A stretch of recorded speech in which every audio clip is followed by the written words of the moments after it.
मुंबई महानगरपालिकेमध्ये अनधिकृत बांगलादेशी फेरीवाल्यांच्या विरोधात महापौरांनी एक महत्त्वाची बैठक बोलवलेली आहे।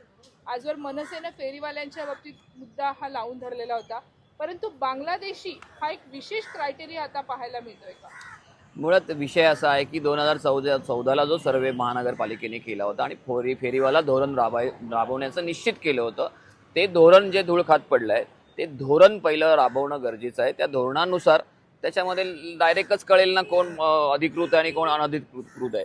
ज्याला अधिकृत आहे त्याला लायसन्स मिळतील, जो अनधिकृत आहे तो बाहेर फेकला जाईल। मग त्याच्यामध्ये बांगलादेशी जो आलेला आहे, नंतर जसं सगळ्यांचं म्हणणं आहे बांगलादेशी आणि रोहिंग्या आलेले बऱ्याच मोठ्या प्रमाणात आलेत, ते ऑटोमॅटिकली बाहेर पडतील। तुम्ही आता कसं काय क्रायटेरिया लावणार की बांगलादेशींनाच फक्त उचलायचं आणि ह्याला नाही उचलायचं, कारण सगळेच अनधिकृत आहेत, सगळेच इलिगल आहेत ना।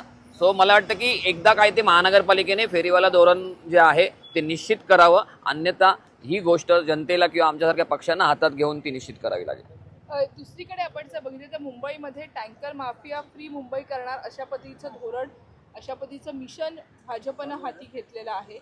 खरंच ते शक्य आहे? मला सांगू, दर 5 वर्षांनी असा नवीन महापौर येतात आणि अशी घोषणा करतात, पण टँकर माफियांचं जे काही प्रस्ताव आहे ते कुठे कमी झालेलं दिसतंय का?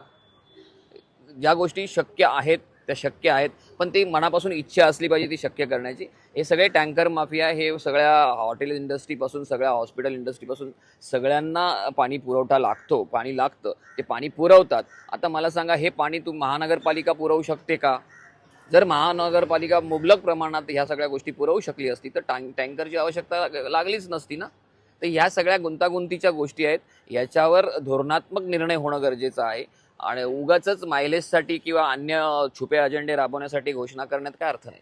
गटप्रमुखांची बैठक आज होणार आहे। या बैठकीमध्ये आणखीन एक मुद्दा चर्चेत येतो, म्हणजे ज्या वेळेला महापौरांनी पदभार घेतला त्यावेळेला आसन क्षमतेमध्ये अनेक अडचणी आल्या होत्या, पुरेशी आसन व्यवस्था नसल्यामुळे गोंधळ झाल्याचं पाहायला मिळालेलं। तुमचा काय अनुभव? हा, ते खरं आहे, परंतु त्याचं कारण असं आहे की आसन व्यवस्था 227ची आसन व्यवस्था ही पूर्वीपासूनचीच आहे। यापूर्वी सभागृह 227 नगरसेवक बसलेले आहेत, 5 स्वीकृत नगरसेवक बसलेले आहेत, पण त्या दिवशी पहिल्या दिवशी जो महापौर आणि उपमहापौर निवडीच्या दिवशी जो गोंधळ झाला तो मला वाटतं की सदस्य व्यवस्थित त्यांना दिलेल्या जागेवर बसले नव्हते, कुठेही कोणी वेडवाकडं बसलं होतं, त्यामुळे काँग्रेसच्या सदस्यांना, नंतर आलेल्या सदस्यांना बसायला जागा मिळाली नाही। तो सगळा गोंधळ आहे आणि तो प्रशासनाने निस्तरण्याच्या गोष्टी आहेत, प्रशासकीय भाग आहे। ती मला फारशी काही अशी म्हणजे गंभीर वाटत नाही, कारण आसन व्यवस्था 227+5ची आहेच, जी पूर्वीही होती।